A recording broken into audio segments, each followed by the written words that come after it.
Bonjour à tous, alors c'est avec une grande joie qu'on va alimenter notre réflexion sur la thématique Bible et sport en accueillant un sportif, un ancien sportif, mais un ancien grand sportif, grand par la taille mais aussi par les récompenses que tu as pu avoir au cours de ta carrière. Alors peut-être pour commencer, question peut-être difficile parce que les carrières des sportifs sont courtes mais très denses, mais est-ce que tu peux un petit peu nous résumer ton parcours de sportif, donc du handball, voilà. Est-ce que tu peux un peu retracer ton parcours pour ceux qui ne te connaissent pas forcément? Joël Abati. Joël Abati, qui vient des Antilles, de la Martinique, et quand je vois mon parcours en passant par la métropole, l'Allemagne et par le monde, je me dis que la vie m'a beaucoup de joie. Et je crois que c'est important quand on fait du sport aussi, parce qu'on a envie de rencontrer les autres aussi. Pour moi, c'est un outil pédagogique extraordinaire d'enthousiasme et d'émotion. Et donc c'est l'amour, depuis l'école que ça arrive, c'est l'amour de cette passion-là qui m'a toujours animé. Parce que dernièrement, j'ai rencontré un copain d'enfance qui m'a dit, depuis tout petit, tu disais que tu voudrais être sportif de haut niveau. Et je ne savais pas que j'avais dit ça, mais il m'a dit, tu as dit un jour tu seras un champion. Et ça veut dire que quand on a rêvé de quelque chose, je suis un rêveur aussi. Du coup, l'intérêt pour le handball, il est arrivé vers quel âge? Très très tôt? À 17-18 ans, donc, j'ai fait les championnats Antilles-Guyane avec mon équipe de l'Espoir de Floria à la Martinique, et j'ai été repéré par l'entraîneur national des U17 qui m'a fait venir en France. Et de là, j'ai continué avec les sports-études, et du coup, j'ai pu petit à petit échelonner avec plusieurs clubs, et donc à Créteil aussi, donc à Levallois Finance, après à Créteil, à Gagny, et après je suis parti en Allemagne où j'ai passé 10 ans. Et je suis revenu dans le sud de la France, à Montpellier, et voilà, avec tout ce parcours, et du coup, je suis resté depuis là-bas, au soleil. Et du coup aussi l'équipe de France. Quel souvenir avec l'équipe de France? Est-ce que tu as des moments forts plus spécifiquement que tu relèves? Très très fort. Je crois que quand on fait du sport, on a envie de vivre aussi des émotions qu'on partage, que ce soit des défaites ou des victoires, mais on reste toujours, parce que j'ai toujours su qu'il fallait que je compose avec les autres.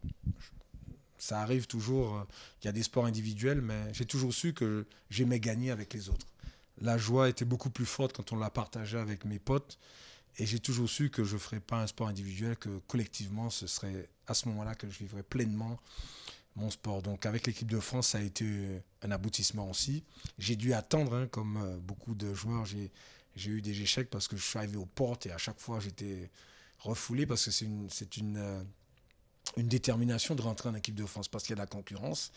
Et quand j'y suis rentré, pour moi, après tant d'échecs, c'était une vraie réussite, parce que je m'étais donné les moyens aussi du dépassement. Je m'étais vraiment déchaîné sur ça pour l'avoir, et quand je l'ai eu, c'était une vraie réussite, et je me suis dit, maintenant, je ne sortirai plus. Et on a gagné champion du monde, 2 fois champion du monde, 1 fois champion d'Europe, champion olympique, et plusieurs titres nationaux, champion de France, Ligue des champions. Toutes les victoires qui s'enchaînent comme ça, parce qu'on est vraiment passionné. Et puis, c'est aussi... alors, on se dit, comme dans la blague de Coluche, chaque fois qu'on gagne, on a envie de gagner encore. Mais je crois que on l'est depuis toujours. Je cherche les médailles depuis toujours, peut-être parce que j'ai envie d'être aimé par le plus grand nombre, j'en sais rien. Peut-être que c'est ça aussi. J'ai essayé de savoir sur mon équilibre pourquoi je faisais un sport aussi dur, et pourquoi dans la souffrance, j'avais du plaisir de réussir. Quand on court, quand on s'entraîne, c'est dur, et que j'avais l'impression que j'avais bien travaillé quand j'avais bien souffert. Et toutes ces choses-là m'ont structuré pour me dire que quand on veut réussir dans la vie, il faut se battre, et il faut dépasser ses limites aussi. Et c'est ça aussi pour que nous voyons, on ne pense pas qu'on va arriver à faire ça, et quand on arrive à le faire et qu'on l'accomplit, on se prend pour un super-héros. Après, on dit, j'ai été au-delà de mes forces, donc je suis un super-héros. Là, tu nous as retracé un petit peu ton parcours sportif. Ce soir, on va discuter de Bible et sport, donc il y a aussi la dimension de foi. c'est un aspect qui n'est pas forcément toujours bien connu chez les sportifs de haut niveau, puisqu'on va avant tout voir leurs compétences sportives. Quel est un petit peu ton parcours de foi, justement? Est-ce que voilà, tu as côtoyé les églises très jeune, ou bien c'est quelque chose que tu as découvert sur le tard? J'ai découvert parce que je suis curieux de nature aussi. Et ça m'a toujours, au-delà de mon sport, que j'avais une quête aussi, mais j'avais aussi cette quête spirituelle parce que quand on voit par exemple Sœur Emmanuel, on se dit mais comment elle peut faire ça? C'est comme si c'était une performance pour moi. De partir comme ça et de faire des choses extraordinaires comme elle fait. J'assimile ça à une performance et je me dis spirituelle, est-ce que quand je vois quelqu'un faire une réussite, je me dis est-ce que je peux le faire aussi? Et ça m'a toujours cherché d'aller cette quête spirituelle. Je ne sais pas comment c'est arrivé, mais ça m'a toujours guidé. On m'appelle le révérend dans mon équipe et du coup, j'ai toujours eu ma Bible de parler. Mais je l'ai fait tout naturellement. Je n'ai jamais voulu faire du prosélytisme, mais parce que quand on est dans la foi, on l'est tous les jours. Sur le terrain, on est au-delà, au-dehors, et on transpire et on attire aussi par-delà notre personnalité. Et je parle tout naturellement parce qu'on soit des sportifs ou autres, on est des humains avec nos peines. Et moi, j'ai toujours pensé que l'autre aussi est intéressant et qu'on peut aider l'autre avec ce qu'on a emmagasiné, ce qu'on a eu. Et chaque fois que je partais en compétition, je lisais toujours mon psaume 23. J'adorais, je chantais avec le psaume 23, j'étais sous protection et qu'à chaque fois, j'étais animé, que plus rien ne m'arrivait. Alors, des fois, je pouvais me blesser ou perdre, mais quand je lisais, je savais que j'étais prêt à partir en compétition et que je n'étais pas tout seul et que le Seigneur me protégeait. Donc, la Bible a toujours fait partie intrinsèquement de mon parcours. Et tous les jours, je l'avais avec moi, sous ma table de chevet, je partais, je lisais dans mon sac de sport. Et puis, s'il fallait aider un copain, de temps en temps, ça me permettait de lire un peu quelques versets, mais je sais que j'ai pas réussi tout seul en fait. Et c'est ça qui me permet de rester toujours humble et de me dire que c'est parce que Dieu est avec moi que ça s'est passé, quoi.